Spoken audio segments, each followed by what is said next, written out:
Welcome student to this new session. In this session, we are going to start with a new chapter, work, power, energy. So today we will understand the concept of work done by constant force, variable force, and how to calculate the work by using graph.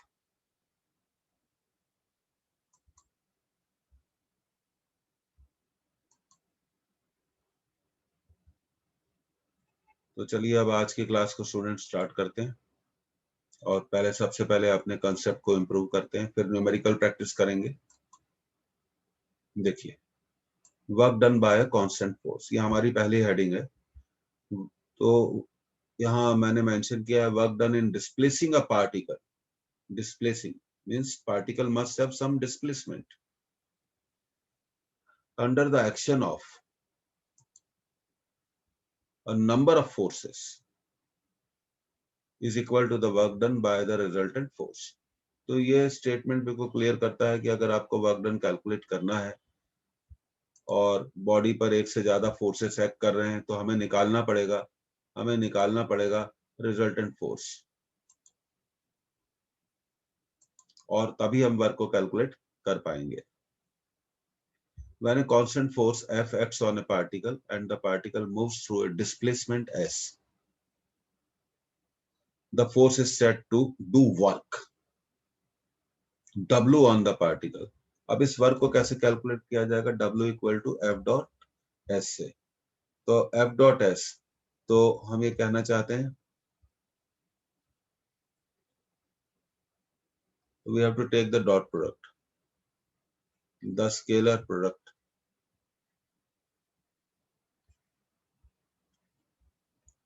of force and displacement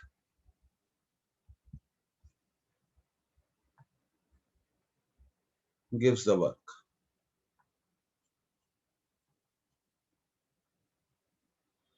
और इस scalar product को हम लिख सकते हैं F S cos theta, where theta is the angle between F and S। तो ये भी लिख लेते हैं, theta angle between force and displacement।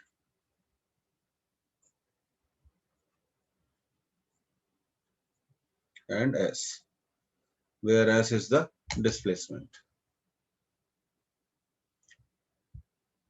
तो अगर आपको कांस्टेंट फोर्स से वर्क डन को कैलकुलेट करना है तो आपको फोर्स या तो आप फॉर्मूला यूज कर सकते हैं एफ एस कॉस थीटा, और या आप स्केलर प्रोडक्ट यूज कर सकते हैं फोर्स और डिस्प्लेसमेंट का स्केलर प्रोडक्ट हम यूज कर सकते हैं।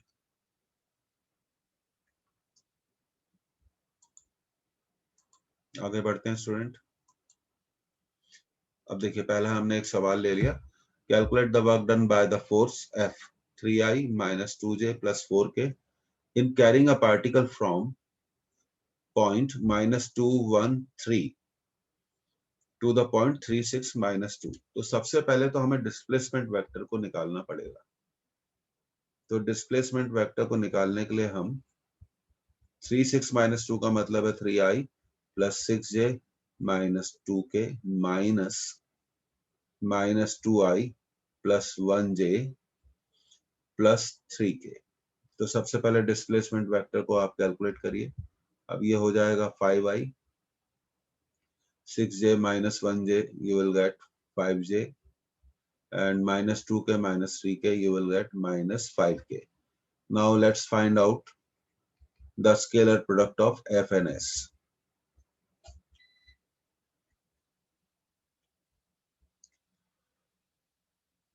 थ्री आई minus 2j plus 4k dot 5i plus 5j minus 5k। तो ये डॉट प्रोडक्ट हमने कैलकुलेट कर लिया, तो ये आ गया 15 minus 10 minus 20, so 15 minus 30, so you will get minus 15 joules is the answer। So it is very simple students। some electricity issues are here, तो वो रिजॉल्व हो जाएगा। लेकिन आपको स्क्रीन दिख रही होगी तो आप उसे नोट करते चलिए। Are you able to see the screen? Some power failure has occurred, so you have to bear with this. So within 5-10 minutes we'll get the power back. तो आप स्क्रीन नोट करते चलिए और इस क्वेश्चन को note करके आप मेरे को मैसेज करिए, तो फिर हम आगे बढ़ेंगे। मीनवाइल ऐसा हो सकता है कि हम क्लास को 5 या 10 मिनट के लिए सस्पेंड करें, तो हाँ, तो फिर हम उसको वापस स्टार्ट करेंगे, कोई प्रॉब्लम वाली बात नहीं है। और किस टाइम पे स्टार्ट करेंगे वो आपको मैं आपके ग्रुप पर मैसेज कर दूंगा। तो इस तरह से वर्क डन को क्या कर सकते हैं हम, इस तरह से हम इस वर्क डन को क्या कर सकते हैं, कैलकुलेट कर सकते हैं। डिस्प्लेसमेंट वेक्टर निकालना है, फाइनल पॉइंट के वेक्टर से इनिशियल पॉइंट के वेक्टर को माइनस करना है। फाइनल पॉइंट दिया हुआ है 3 6 -2, तो वो हो गया 3i + 6j - 2 के, और इनिशियल पोजीशन दी गई है -2 1 3, तो ये हो गई वेक्टर नोटेशन में -2i + j + 3k। तो हमने माइनस किया और डिस्प्लेसमेंट वेक्टर निकाला। आगे बढ़ते हैं स्टूडेंट। अब नेचर ऑफ वर्क डन, तो देखिए अब जब हम बात करते हैं नेचर ऑफ वर्क डन की, तो 3 पॉसिबिलिटी हो सकती है, पॉजिटिव वर्क, नेगेटिव वर्क और जीरो वर्क। तो सबसे पहले पॉजिटिव वर्क डिस्कस करते हैं। तो पॉजिटिव वर्क के लिए जरूरी है कि फोर्स और डिस्प्लेसमेंट के बीच में जो एंगल बनता है, that should be less than 90 degree. Whenever this angle is less than 90 degree, work is said to be positive. तो जैसा आप फिगर में देख रहे हैं, ये जो एंगल है, it is less than 90 degree. It is less than 90 degree. Now we have got the power back. It is less than 90 degree. तो ऐसे वर्क को क्या कहेंगे हम, पॉजिटिव वर्क। क्योंकि आप जानते हैं for angle which is less than 90 degree, cos theta is positive, and we know that the formula for the work done is W = Fs cos theta. तो cos theta अगर पॉजिटिव है तो obviously theta is less than 90 degree. तो ये positive work की concept है। We will solve lot of numericals, lot of numericals, lot of numericals. So this is a less than 90 degree, that you must remember. You must remember that it is less than 90 degree. In that case, the work done is positive. अब अगली screen पे जाते हैं। ये देखिए, आप इसे note करिए and give me 1 minute time to settle down the power issue.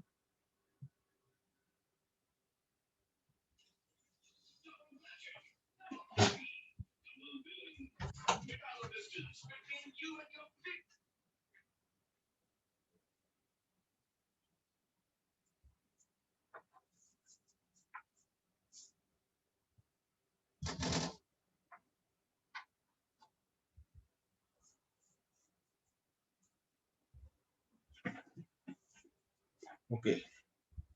तो W = Fs cos theta. If angle ये theta है is acute, then the work is said to be positive. Positive work signifies that the external force favor the motion of body. इस बात को हमेशा याद रखना है। अब इसके मैंने कुछ एग्जांपल लिए हैं।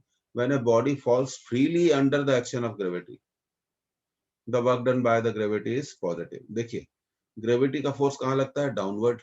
डिस्प्लेसमेंट भी कहाँ एक्ट करता है, डाउनवर्ड। तो फोर्स और डिस्प्लेसमेंट की, ग्रेविटी के फोर्स और डिस्प्लेसमेंट की डायरेक्शन क्या है, सेम है। डायरेक्शन क्या है, सेम है। तो इसलिए वर्क डन क्या होगा, वर्क डन क्या होगा आपका, पॉजिटिव होगा।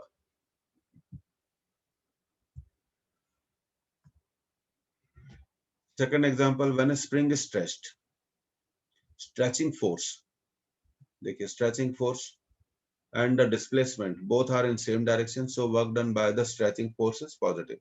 तो ये कुछ एग्जांपल्स हैं जो हमें याद रखने चाहिए।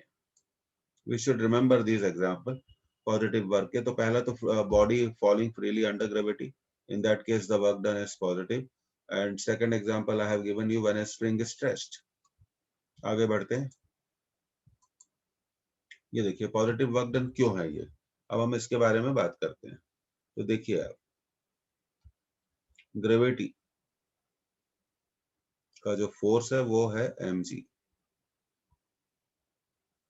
और डिस्प्लेसमेंट और ग्रेविटी के फोर्स की डायरेक्शन क्या है, सेम है। तो अगर आपसे कहा जाए what is the angle between S, angle, wait a minute, angle between displacement vector and gravity, wait a minute, some problem is going on.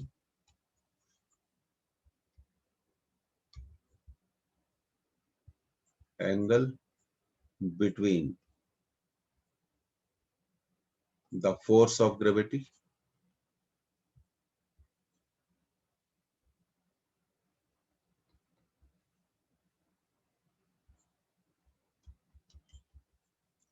and S is 0 degree. इसलिए वर्क डन क्या होगा, इसलिए वर्क डन क्या होगा, positive होगा। तो बहुत simple concept है, I think you understand it. Let's move to the next.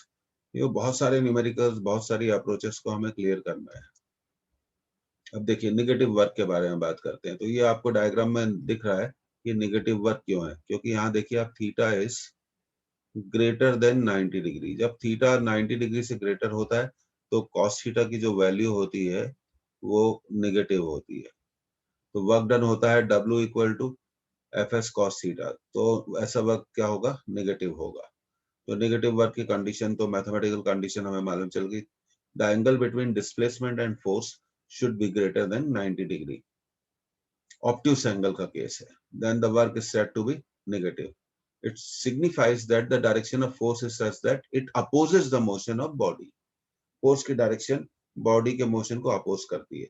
अब इसका एक बहुत बढ़िया एग्जांपल हमने यहाँ लिया है। सपोज करिए एक मास है और हम उसको लिफ्ट कर रहे हैं। तो देखिए ग्रेविटी का फोर्स डाउनवर्ड एक्ट कर रहा है और डिस्प्लेसमेंट अपवर्ड एक्ट कर रहा है। तो डिस्प्लेसमेंट और ग्रेविटी के फोर्स के बीच में कितना एंगल बन गया, 180 डिग्री।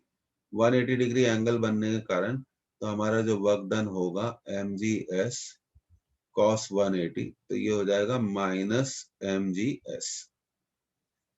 तो अब यहाँ पे एक चीज बिल्कुल क्लियर हो गई कि ग्रेविटी डस, अगर हम किसी बॉडी को अगेंस्ट द ग्रेविटी लिफ्ट करेंगे, अगर हम किसी बॉडी को अगेंस्ट द ग्रेविटी लिफ्ट करेंगे तो वर्क डन की वैल्यू क्या होगी, वर्क डन की वैल्यू क्या होगी, नेगेटिव होगी।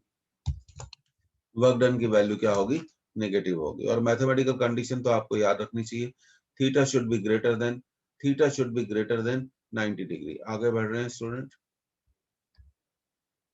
नाउ आई एम होपफुल कि अब आपको साउंड प्रॉब्लम्स क्या होगा, दूर हुआ होगा।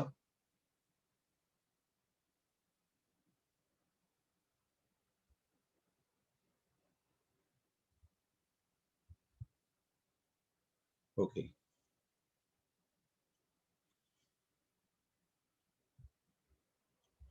Work done bye frictional force is negative when it opposes the motion.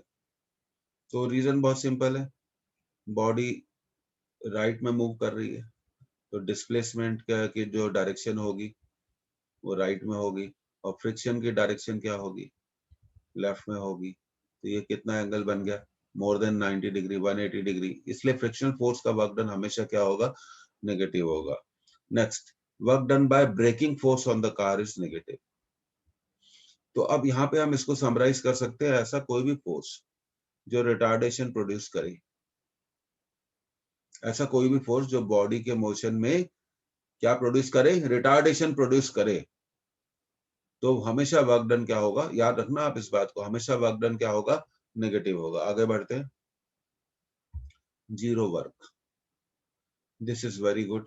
When the angle between the force, just see this, that angle between the force and displacement is 90 degree. ये आपको angle कितना दिया हुआ है, 90 degree. तो हम इस फॉर्मूले को यूज कर सकते हैं, W equal to F S cos 90 degree, and you know that cos 90 degree is 0, so work done is 0. So whenever you have to calculate the work, use the concept of work, use the concept of physics. अब जैसे एक example ले लीजिए, कुली,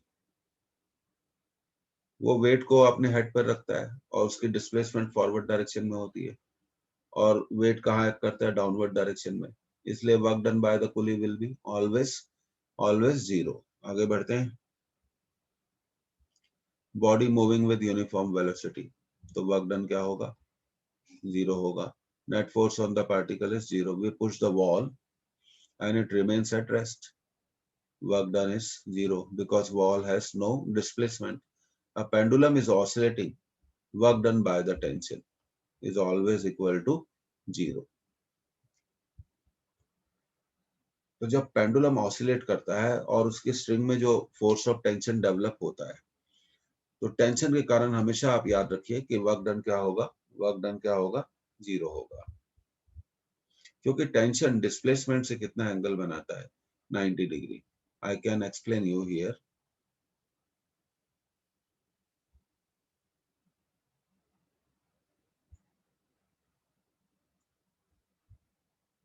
पहले pendulum यहाँ पर था, एक सर्कुलर आर्क में मूव करता है, तो ये एंगल कितना हो गया, ये एंगल कितना हो गया, 90 डिग्री हो गया. इसलिए वर्क डन क्या होगा, 0 होगा. आपको ये सारे एग्जांपल्स याद रखने हैं बिकॉज जब हम न्यूमेरिकल सॉल्व करेंगे तो इन्हीं सब अप्रोचेस को हम यूज करेंगे.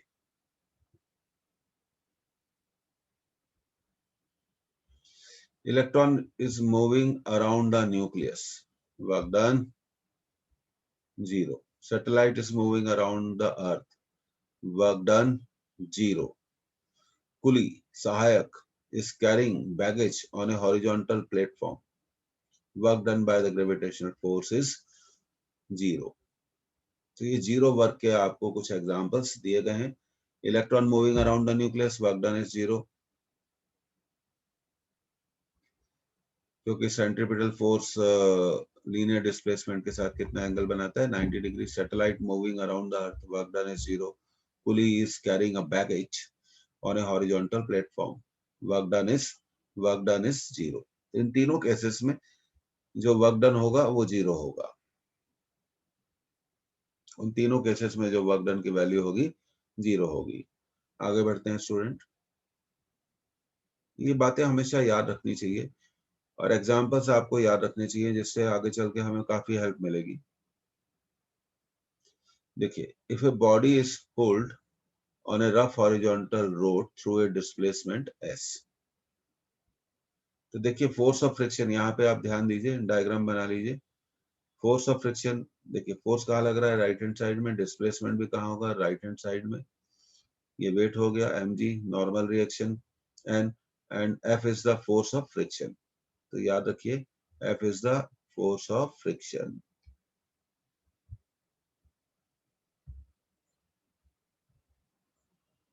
which opposes the motion.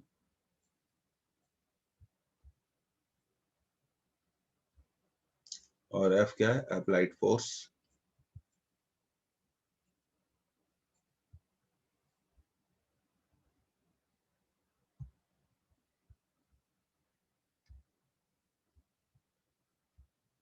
तो देखिए, work done by normal reaction and gravity.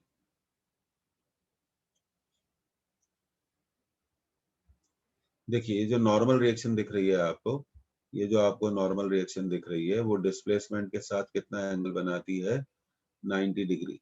तो work done by normal reaction क्या होगा, यहाँ 0 होगा. क्यों 0 होगा, क्योंकि वो ग्रेविटी डिस्प्लेसमेंट के साथ कितना एंगल बनाती है, 90 डिग्री. आगे बढ़ते हैं. Work done bye pulling force. अब देखिए पुलिंग फोर्स और डिस्प्लेसमेंट आप देखिए सेम डायरेक्शन में है. तो work done by the pulling force will be Fs cos 0. Fs cos 0 positive. Work done by the frictional force. अब देखिए फ्रिक्शनल फोर्स कहाँ एक्ट करता है, लेफ्ट हैंड साइड पर.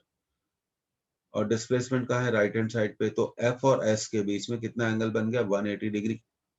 और cos 180 डिग्री की जो वैल्यू होती है वो -1 होती है, म्यू mgs. ये आपको याद रखना चाहिए. Net work done W1 plus W2 plus W3 0 plus Fs minus Fs, F minus F into S. Now if the body is in dynamic equilibrium, dynamic equilibrium का मतलब है कि अप्लाइड फोर्स और फ्रिक्शनल फोर्स सेम हो. तो ऐसे cases में net force, ऐसे केसेस में जो नेट फोर्स होगा वो होगा F minus F, that will become 0. Then the obviously the work done will be 0. तो देखिए कॉन्सेप्ट्स को अप्लाई करना है, केसेस को अप्लाई करना है, उन्हें सीखना है। आपने पहले भी पढ़ा होगा वर्क पावर एनर्जी, बट यहाँ पे हम एक डिफरेंट पैटर्न को फॉलो करेंगे और बहुत ज्यादा कंसेप्चुअल और बहुत ज्यादा न्यूमेरिकल प्रैक्टिस पे हम लोग काम करेंगे, क्योंकि फाइनली आपको काम आने वाले हैं कंसेप्ट्स और numerical practice. So if you have noted down तो प्लीज टेल मी। तो ये चीजें बहुत हमेशा ध्यान रखनी चाहिए कि अगर फोर्स, जिस फोर्स के कारण अगर आप वर्क कैलकुलेट कर रहे हो, अगर वो फोर्स 90 डिग्री एंगल बनाता है डिस्प्लेसमेंट के साथ, तो वर्क डन 0 होगा। और अगर बॉडी इक्विलिब्रियम में है तो डेफिनेटली नेट फोर्स 0 होने के कारण वर्क डन क्या हो जाएगा, 0 हो जाएगा। अब देखिए work done by variable force. अब देखिए इस बॉडी को आप कंसीडर करिए, body is moving along the path A B. तो यहाँ से यहाँ पर बॉडी मूव कर रही है। When the magnitude and direction of a force varies with position, देखिए दो बातें इंपॉर्टेंट हो गई। फोर्स का मैग्नीट्यूड चेंज हो रहा है, मतलब फोर्स कांस्टेंट नहीं है। देखिए फोर्स एक वेक्टर क्वांटिटी है। एक वेक्टर क्वांटिटी दो बातों से डिसाइड होती है, फर्स्ट मैग्नीट्यूड, सेकंड डायरेक्शन। तो हम ये कहना चाहते हैं कि फोर्स की मैग्नीट्यूड भी चेंज हो रही है, डायरेक्शन भी चेंज हो रही है। तो ऐसे फोर्स के कारण हम वर्क डन कैसे कैलकुलेट करेंगे, इसलिए हम बोलते हैं work done by variable force. So what is the simple most meaning of variable force? Magnitude of force is changing and direction of force is changing, first case. Second, only magnitude changing, direction remains same, then it is also a case of variable force. Third, magnitude remains same but direction is changing. So अब हम ये इसको summarise कर सकते हैं, either magnitude or direction of force changes or both magnitude and direction of force changes, then force is said to be variable force. आगे बढ़ते हैं। अब देखिए the total work done in going from A to B, dot product F dot ds, F dot ds, तो ये हो गया F cos theta ds। हमने इंटीग्रेशन करा position A to position B। तो ये फॉर्मूला तो स्टूडेंट काम का है, ये हमें याद बिल्कुल रखना चाहिए।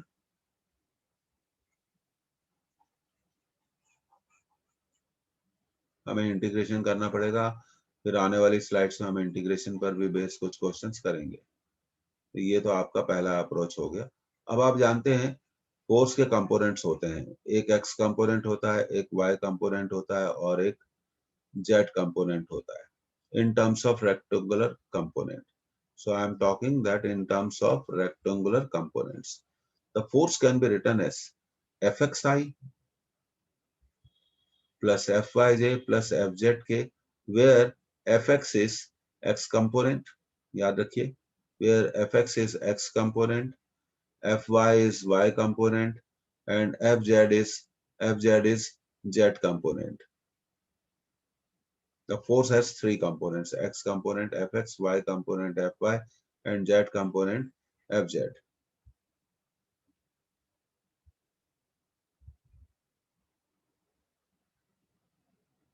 ये आपका जेड कंपोनेंट है। ds को आप लिख सकते हैं dxi plus dyj plus dz के। तो यहाँ पे हमें इंटीग्रेशन करना पड़ेगा क्योंकि फोर्स वेरिएबल है। तो देखिए x कंपोनेंट का हमने इंटीग्रेशन करा x1 to x2, y component का इंटीग्रेशन करा y1 to y2, z component का इंटीग्रेशन करा z1 टू z2। तो by the method of integration, ये देखिए इंपॉर्टेंट कंसेप्ट है, हम कंपोनेंट्स में अगर फोर्स दिया हो तो by the method of integration, लेकिन इंटीग्रेशन करना कैसे? fx का with respect to x under the limit x1 to x2, fy का with respect to y under the limits y1 to y2, इसको सीखना पड़ेगा, and that of z component under the limits z1 to z2। और हमें सिर्फ एक ही integration का जो फॉर्मूला अप्रोच है उसी को हमें याद रखना है। वो बड़ी सिंपल फॉर्मूला अप्रोच है, वो हमें हमेशा ध्यान रखना चाहिए। उस सिंपल फॉर्मूला अप्रोच को, इंटीग्रेशन का जो फॉर्मूला होता है वो क्या होता है, देखिए x to the power n dx को हम लिख सकते हैं x to the power n plus one upon n plus one. इसी तरह y to the power n dy को हम लिख सकते हैं y to the power n plus one upon n plus one. Similarly z to the power n dz को हम लिख सकते हैं z to the power n plus one upon n plus one. तो x की लिमिट अलग होंगी, y की लिमिट अलग होंगी और z की लिमिट अलग होंगी। सो ये वो सारे हम केसेस कर रहे हैं when work is done by variable force. और अगर कंपोनेंट सिस्टम हो तो इस तरह से हमें करना पड़ेगा, उसे कंपोनेंट में डिवाइड करना पड़ेगा। मान लीजिए फोर्स दिया है 2xi, तो x का fx कितना हो गया 2x, 2xi plus Y square जे, जैसे हम लिखते हैं यहाँ पर, मान लीजिए फोर्स है आपका 2xi वाई स्क्वायर जे प्लस जेड क्यूब के। तो fx कितना हो गया स्टूडेंट 2x, fy कितना हो गया वाई स्क्वायर और fz कितना हो गया Z cube. So this is the way by which we integrate. तो x का integration with respect to x होगा, y का integration with respect to y होगा, z का integration with respect to z होगा। इसका ध्यान रखना चाहिए। अब देखिए इस पर एक बेस क्वेश्चन आ ही गया है तो कर लेते हैं। A position dependent force F equal to 7 minus 2x plus 3x square acts on a small body of mass 2 kg and displaces it from x equal to 0 to x equal to 5। ये हमें limits दी गई है, तो हमें calculate करना है work done इन joules. तो करते हैं चलिए। फोर्स x का फंक्शन है, x पर डिपेंड करता है, x डिस्प्लेसमेंट है। जैसे जैसे x बदलेगा तो फोर्स भी बदलेगा। Limit 0 to 5, 7 minus 2x plus 3x square. अब इसको सेपरेट कर लेंगे। 7 0 to 5 1 dx minus 2 0 to 5 x square dx और आखिरी 3 0 to 5 x स्क्वायर dx। तो देखिए 1 का इंटीग्रेशन होगा x स्क्वायर का इंटीग्रेशन होगा x क्यूब बाय 3। 2x है था ये, आई एम सॉरी, यहाँ पे हमने थोड़ा गलत किया है, ये था 2x है ना। तो 2x का इंटीग्रेशन होगा x स्क्वायर बाय 2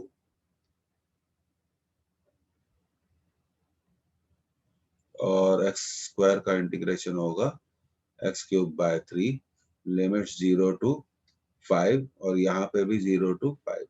अब लिमिट्स कैसे रखनी है, पहले x की जगह हम 5 रखेंगे, फिर माइनस करते हुए 0 रख देंगे, फिर x स्क्वायर बाय 2 में x की जगह 5 रखेंगे, माइनस रखते हुए, तो माइनस करते हुए 0 रख देंगे, फिर उसी तरह x क्यूब में हम x की जगह 5 रखेंगे और फिर ये हो जाएगा 0 क्यूब बाय 3। तो ये तो करना पड़ेगा, 7 इंटू 5 35। अब देखिए ये बचा 25 बाय 2 और बाहर भी 2 है, तो ये हो गया माइनस 25। 5 क्यूब बाय ये 3 है तो 3 कैंसिल हो जाएगा, 5 cube is 125। So 10 plus 125, so the answer is 135। इस तरह के क्वेश्चंस की प्रैक्टिस करिए। ऐसे क्वेश्चन स्टूडेंट पूछे जा सकते हैं और इम्पोर्टेंट है। और 1 का इंटीग्रेशन बड़ा क्लियर है, देखिए 1 का मतलब है x की पावर 0 और इसका इंटीग्रेशन होगा x to the power 0 plus 1 upon 0 plus 1, so it is x। तो कितना आएगा, x आएगा।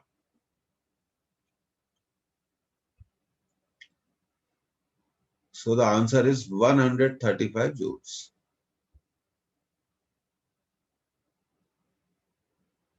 अब आप पूछेंगे ये मास क्यों दिया हुआ है?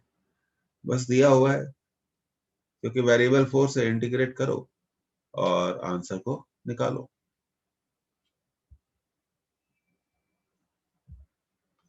If you are done with it you can reply मी।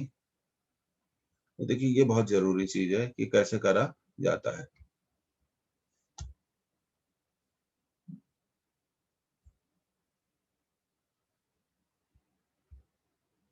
अब देखिए graphical representation of work done. यहाँ पे हमने एक ग्राफ शो किया है। It is drawn between force and displacement. पहली चीज, the graph is drawn between force and displacement, तो इसे हम बोलेंगे एफ एस ग्राफ। अब इस फिगर में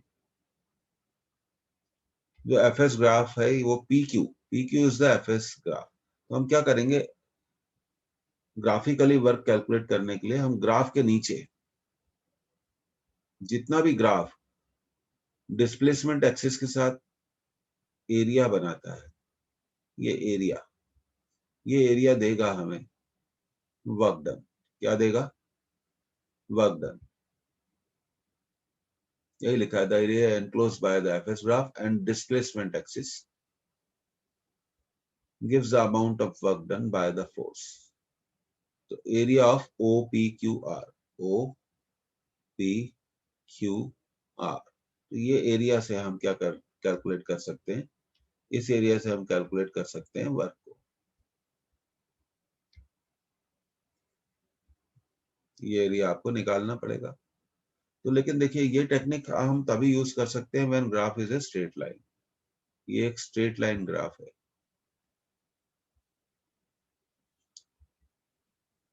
अदरवाइज हम दूसरे केसेस में, कर्व केसेस में हम इसे नहीं यूज कर सकते। स्ट्रेट लाइन के केस में हम इस अप्रोच को यूज करेंगे। इस पर हम काफी न्यूमेरिकल्स भी सॉल्व करेंगे। तो क्लियर हुआ, the area between displacement force displacement graph and displacement axis gives the work done. अब देखिए अगर area enclose above the x axis है तो वर्क डन पॉजिटिव है होगा। If area enclose the below x axis then work done is negative. तो यहाँ पर इस केस में आप देखिए ये जो हमने डायग्राम बनाया है, यहाँ इसमें area below the displacement axis है तो वर्क डन ऐसे केसेस में क्या होगा, नेगेटिव होगा। बस इसे हमें याद रखना है। ऊपर होगा तो फिर तो कोई दिक्कत ही नहीं है।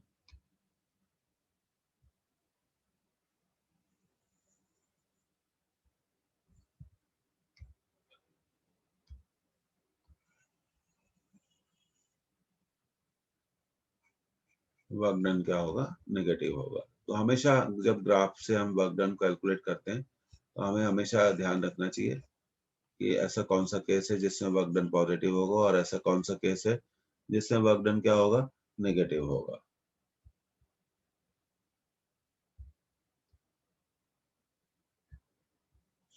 Okay, calculate the amount of work done in raising a glass of water weighing 0.5 kg through a height of 20 centimeter. बिल्कुल सिंपल क्वेश्चन है।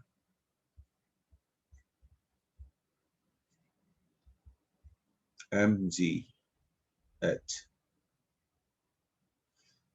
Nature of work done negative होगा। मास कितना दिया हुआ है आपका 0.5, जी की वैल्यू 10 और किस हाइट पर ले गए हम 20 centimetre. 20/100, 1/5, 0.5 into 10 that is 5 into 1/5. So the answer is -1 joule. Why? Because the work is done against the gravity. और आंसर की मैग्नीट्यूड क्या है? अब ये अगला सवाल बहुत इंपॉर्टेंट है भाई। आंसर की मैग्नीट्यूड क्या है? आंसर की मैग्नीट्यूड तो 1 ही होगी।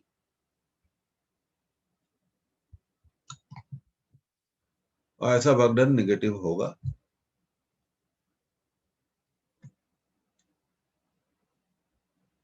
क्योंकि आप work done against the gravity कर रहे हो। और आंसर की वैल्यू कितनी होगी, 1 जूल। आगे बढ़ते हैं। A body of mass 20 kg is at rest. A force of 5 Newton is applied on it. Calculate the work done in first second. तो बॉडी का मास है 20 kg और आपने उस पर कितना फोर्स अप्लाई किया है 5 न्यूटन। तो ये फोर्स एक्सलरेशन प्रोड्यूस करेगा, तो हम लिखेंगे force equal to mass into acceleration. बिल्कुल बेसिक न्यूमेरिकल से 520 a, तो एक्सलरेशन आ गया 1/4 मीटर पर सेकंड स्क्वायर। अब फर्स्ट सेकंड में डिस्टेंस कितना ट्रेवल करता है? Distance travelled in first second, और ये मानते हुए कि इनिशियल वेलोसिटी 0 है, दिया भी हुआ है एट रेस्ट। तो यूज करिए s equal to u t plus half a t square. तो s आ गया half a t square 1/2 1/4 1 square, so it is 1/8।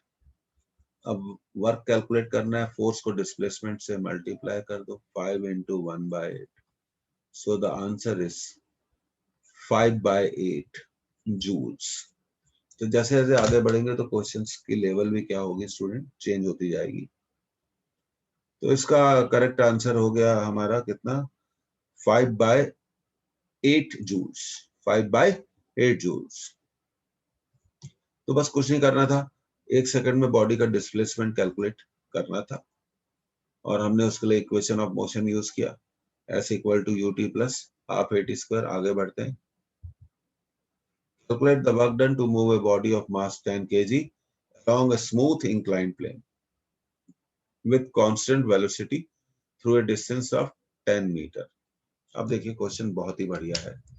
एक स्मूथ इंक्लाइंड प्लेन पर हम एक बॉडी को मूव कर रहे हैं। तो हम जानते हैं कि स्मूथ इंक्लाइंड प्लेन पर जो डाउनवर्ड फोर्स लगता है वो होता है mg साइन थीटा।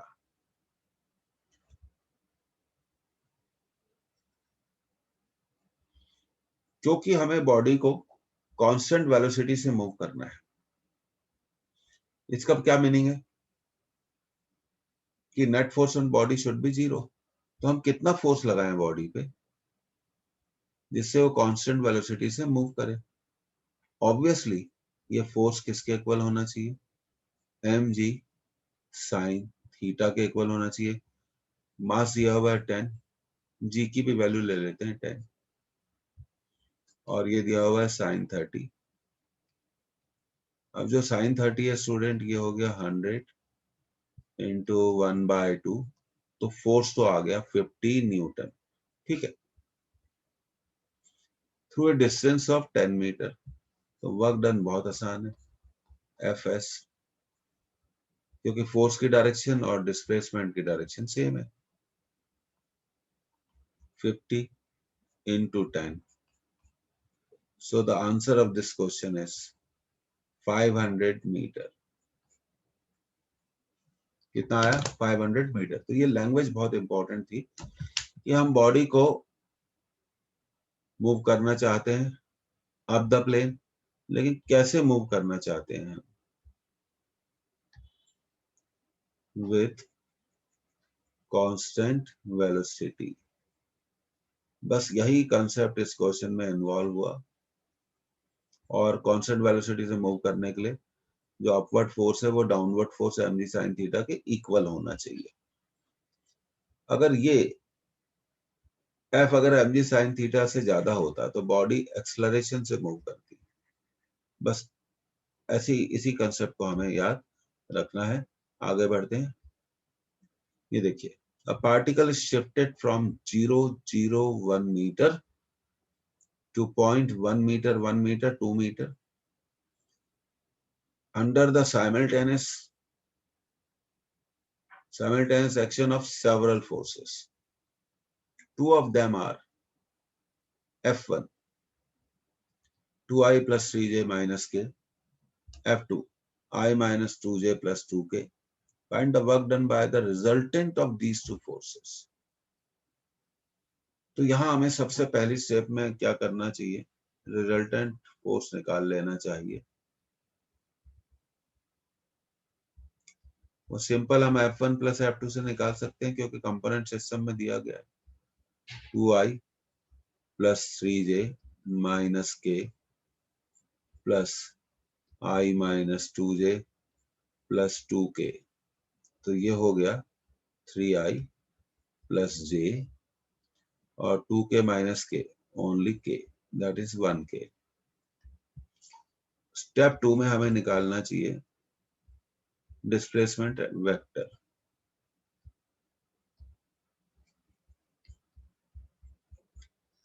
वो कैसे निकालेंगे? फाइनल पोजीशन के वेक्टर से 1i प्लस 1j 2k से हम इनिशियल पोजीशन वेक्टर को माइनस कर देंगे 0i plus 0j plus 1k। तो हमें मिलेगा displacement vector 1i 1j and 1k। अब हमें निकालना है एफ नेट डॉट एस।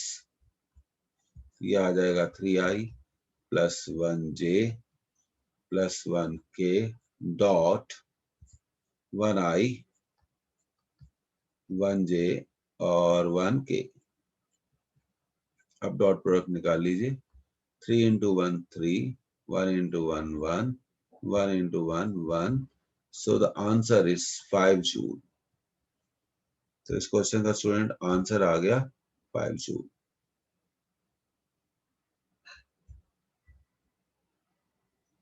तो दो फोर्सेस भी हो सकते हैं, 3 भी हो सकते हैं, 5 भी हो सकते हैं। मेथड पर फोकस करिए और देखिए कि ऐसे क्वेश्चन को कैसे सॉल्व किया जाता है, हाउ दे आर डन।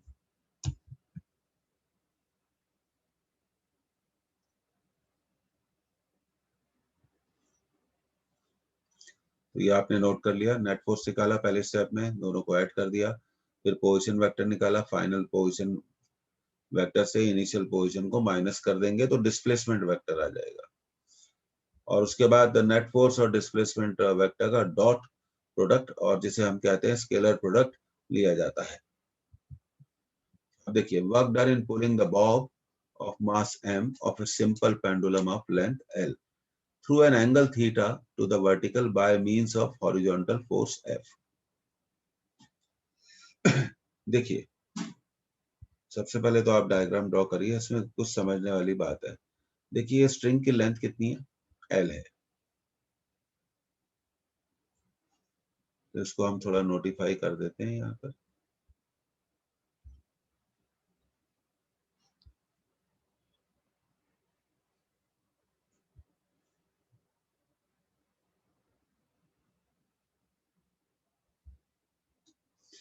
और अगर बॉब h हाइट पर रेस करता है, बॉब पे हमने फोर्स लगाया F, उसके कारण वो h हाइट पर रेस करता है, तो इतने पोर्शन क्या हो गया L माइनस एच, और ये तो स्ट्रिंग की लेंथ है, तो OC is definitely L and OA will be L minus H। हमें H निकालना है कि ये जो बॉब है किस हाइट पर जाता है। तो उसके लिए हम cos थीटा यूज करेंगे बेस अपॉन हाइपोटेनस। इसको याद रखना है, रोटेशन में भी इस तरह के क्वेश्चंस में ये यूज होता है। L cos theta equal to L minus H, तो H equal to L minus L cos theta. तो हाइट हमेशा याद रखिए स्टूडेंट, ये फॉर्मूला आपको हमेशा याद रखना है। L is the length of string,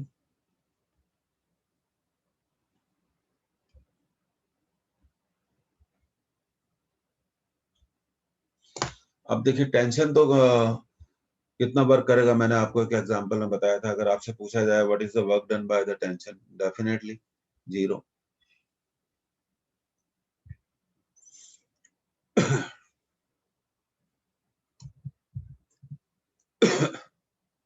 important case है, हमेशा ध्यान रखना चाहिए हमें।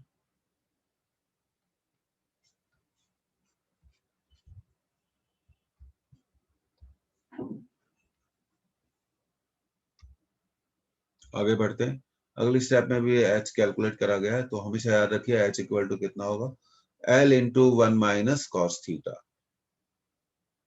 L into 1 minus cos theta। अब देखिए यही हमने कैलकुलेट किया। ये देखिए अब आपको ये हमेशा, देखो आपको हमेशा इस चीज को याद रखना है।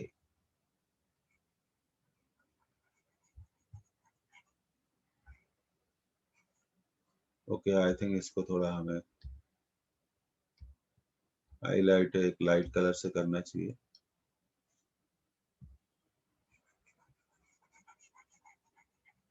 Work done by the gravitational force, Bob ऊपर जा रहा है, लिफ्ट हो रहा है, तो वो होगा माइनस mgh, कोई डाउट नहीं है। हमने h की वैल्यू क्या रख देनी है, L into 1 minus cos theta। तो this is the work done by the gravitational force. पर हमसे पूछा गया है कि हॉरिजॉन्टल फोर्स कितना वर्क करता है। अब देखिए हॉरिजॉन्टल फोर्स के वर्क डन को कैलकुलेट करने के लिए वापस sorry, let's move back to the previous slide. ये देखिए अब ये क्या है, ये डिस्प्लेसमेंट है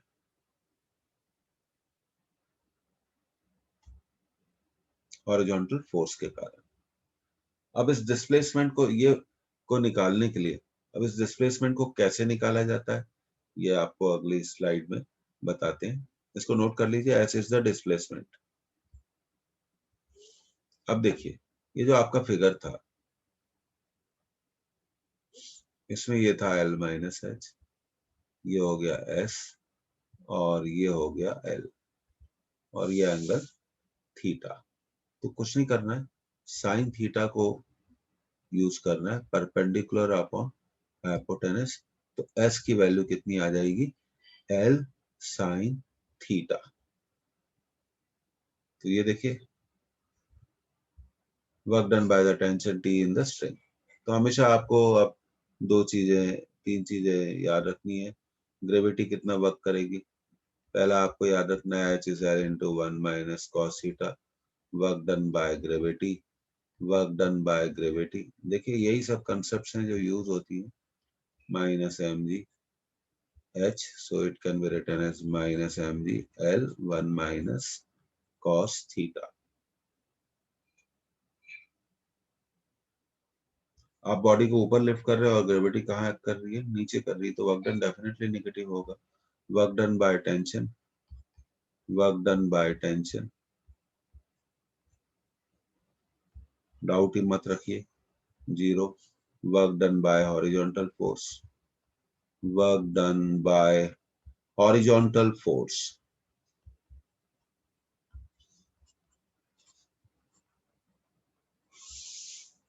F into S, so it is FL sin theta। तो क्वेश्चंस में बहुत सारी स्टूडेंट अप्रोचेस पूछी जा सकती हैं, डिफरेंट अप्रोचेस यूज हो सकती हैं। हमें हमेशा इन सब चीजों को क्या रखना है, ध्यान रखना है कि कैसे करना है। तो बिल्कुल एक साइंटिफिक मेथड से हम लोग इसको एक एक चीज को कर रहे हैं। Next, this is most important, this is most important, most important. Uniform chain है, उस पूरी यूनिफॉर्म चेन का मास कितना है, उस पूरी यूनिफॉर्म चेन का मास कितना है,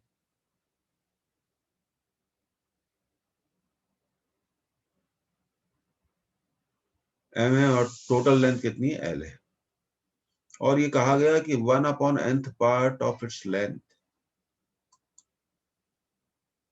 is hanging over the edge of the table, the work done by the pulling force to bring the hanging part onto the table। अब हमें क्या करना है, हैंगिंग पार्ट को टेबल पे लाना है। तो या तो हम इंटीग्रेशन यूज करें। अब आप देखिए सबसे निचले, अब देखिए इंटीग्रेशन क्यों, सबसे पहले ये दिख रहा है आपको चेन का लिंक, इसको हमने ऊपर रखा, फिर उसके बाद इसको ऊपर रखा, फिर इस लिंक को ऊपर रखा टेबल पे, फिर इसको ऊपर रखा टेबल पे, फिर इसको ऊपर रखा टेबल पे, फिर इसको ऊपर रखा टेबल पे। तो ऐसे हम वेरियस लिंक्स के लिए वर्क डन को कैलकुलेट करेंगे और उन्हें ऐड करेंगे। तो this is the case of integration. अब अगर हम इंटीग्रेशन नहीं करना चाहते हैं तो हम ये मान लेते हैं कि हैंगिंग पार्ट का total mass, the total mass of hanging part, total mass of hanging part, total mass of hanging part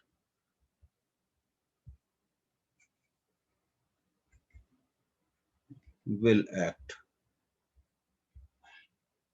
at center of gravity। ये हो गया हमारा सेंटर ऑफ ग्रेविटी। अब सेंटर ऑफ ग्रेविटी के टेबल टॉप से distance देखिए, hanging part की total length कितनी है, L बाय एन। तो सेंटर ऑफ ग्रेविटी की जो पोजीशन होगी टेबल टॉप से कितनी होगी, 2 से डिवाइड कर दो, L बाय 2n।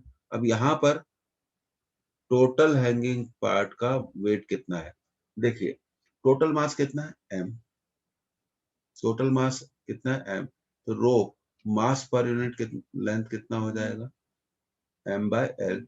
तो मास ऑफ हैंगिंग पार्ट क्या होगा, मास ऑफ हैंगिंग पार्ट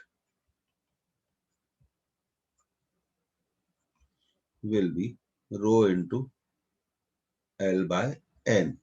क्यों, क्योंकि हैंगिंग पार्ट की लेंथ कितनी है, l बाय n। अब रो की वैल्यू पुट कर दी, रो की वैल्यू कितनी है, m by n into L by n। तो मास ऑफ हैंगिंग पार्ट आ गया स्टूडेंट m बाय n। ये देखिए, ये हम इसको लिख सकते हैं m बाय n को हमें m बाय n को हमें टेबल पर बिठाना है, टेबल पे लाना है। तो वर्क डन क्या होगा, mgh m by n, g किस हाइट पर उठाना है, L bye 2n, L bye 2n। तो वर्क डन आ गया mg L upon 2n square. अब ये देखिए, हमने एक रेडीमेड फॉर्मूला बना दिया ऐसे क्वेश्चन का, mgl by 2n square, mgl by 2n square. अब मान लीजिए एग्जामिनेशन में ये क्वेश्चन आया कि 1/3 length of the chain, 1/3 length of the chain is hanging, 1/3 तो 1/3, तो n कितना हो गया, n कितना हो गया, जवाब दीजिए, n कितना हो गया, 3 हो गया। तो फॉर्मूले में 3 रख देंगे, 3 का स्क्वायर 9, 9 इंटू 2 18। तो आंसर है mgl बाय 18। अगर मान लीजिए क्वेश्चन ये आया कि 1/5 part of the chain is hanging down the table, table से लटक रहा है, हैंगिंग डाउन कर रहा है 1/5 पार्ट ऑफ द चेन, और आप उसे वापस टेबल पे उठा के रखना चाहते हैं, you want to put it on the hanging part on to the table. तो 1/5 लैंग्वेज आई क्वेश्चन में, क्या आई, 1/5। तो बताओ n कितना होगा, आप लोग तो कुछ बोलते ही नहीं हो, n कितना होगा, 5 फॉर्मूले में रख दो, mgl बाय 2n स्क्वायर में रख दो। तो 5 का स्क्वायर होगा 25 और into 2 50। So that I am discussing you, what is the basic difference between topper and average scorer student। Topper use करते हैं mgl by 2n square, no mgl by 2n square. ये देखिए, तो स्टूडेंट अब time आ गया है कि इसको तो, ये तो बहुत इंपॉर्टेंट हो गया।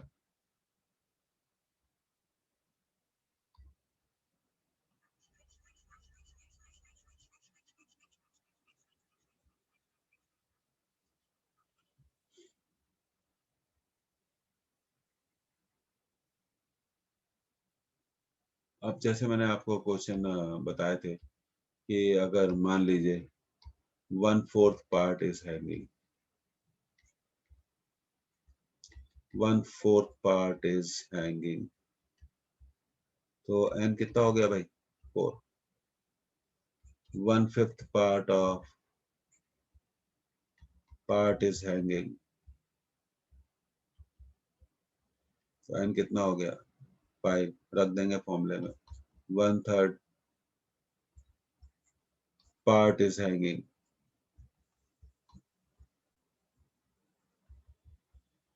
तो n कितना हो गया बताइए 3.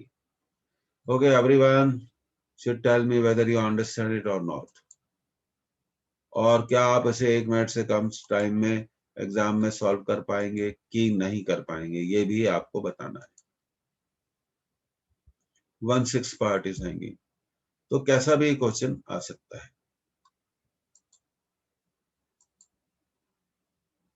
अब देखिए,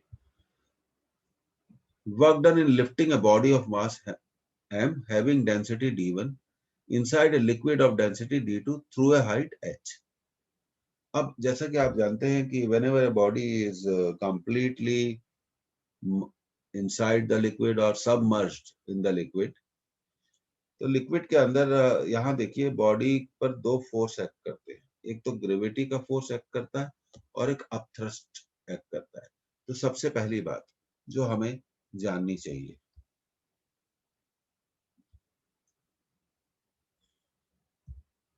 जी dash, effective value of G. Effective, इसको याद ही रखना चाहिए, value of G inside the liquid.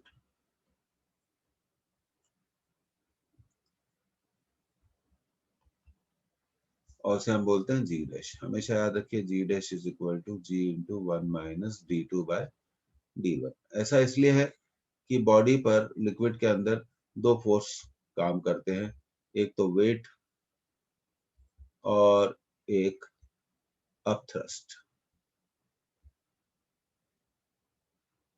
इसलिए लिक्विड के अंदर जी क्या हो जाता है, चेंज हो जाता है. तो वर्क डन तो बिल्कुल सिंपल है, एम जी डैश एच, क्योंकि लिक्विड के अंदर एच की जी की वैल्यू क्या है, डिफरेंट है. तो ये फॉर्मूला स्टूडेंट अब आपको याद रखना है, ये एक इंपॉर्टेंट केस बन गया है.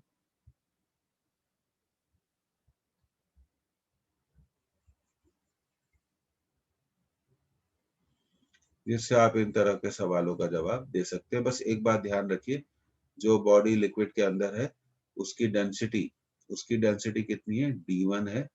और ये जो d2 है ये किसकी डेंसिटी है, लिक्विड की डेंसिटी है.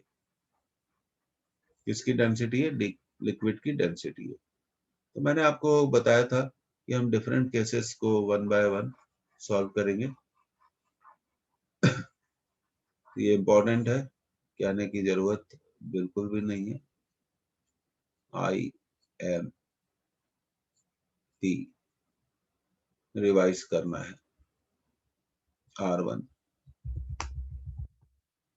और अपनी फॉर्मूला नोटबुक में इसको लिखना है.